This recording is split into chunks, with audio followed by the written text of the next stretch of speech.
ਜਿਹੜੇ ਗਰੀਬਾਂ ਨੂੰ ਦੇ ਰਹੇ ਹੋ ਰੋਟੀ ਬਿਸਤਰਾ 500 रुपया SBS ਤੁਹਾਡੀ ਮਿਹਰਬਾਨੀ। ਮਜ਼ਦੂਰਾਂ ਦਾ ਤੁਸੀਂ ਖਿਆਲ ਕੀਤਾ ਤੇ ਇਹ ਸਾਡਾ ਖਾਣ ਪੀਣ ਥੋੜ੍ਹਾ ਜਿਹਾ ਤੁਸੀਂ ਫੁੱਟਪਾਥ 'ਤੇ ਸੋਨੇ ਆ, ਮਜ਼ਦੂਰ ਆਦਮੀ ਆ, ਤੁਸੀਂ 500 ਦਿੱਤਾ, ਤੁਹਾਡੀ ਮਿਹਰਬਾਨੀ ਹੈ। ਤੇ ਇਹ ਅੱਲਾ ਤੁਹਾਨੂੰ ਖੁਸ਼ ਰੱਖੇ, ਆਬਾਦ ਰੱਖੇ, ਤੁਹਾਡੀ ਮਿਹਰਬਾਨੀ ਹੈ, ਤੁਸੀਂ ਸਾਡਾ ਗਰੀਬਾਂ ਦਾ ਸੋਚਿਆ। SBS ਤੁਹਾਡਾ ਭਲਾ ਹੋਵੇ।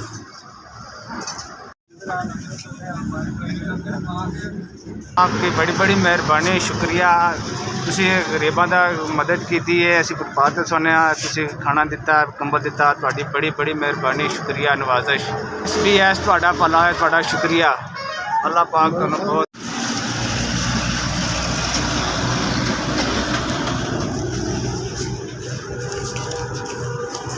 भला होवे। तुसी गरीब बंदियां दी मजदूरां दी हेल्प कीती है।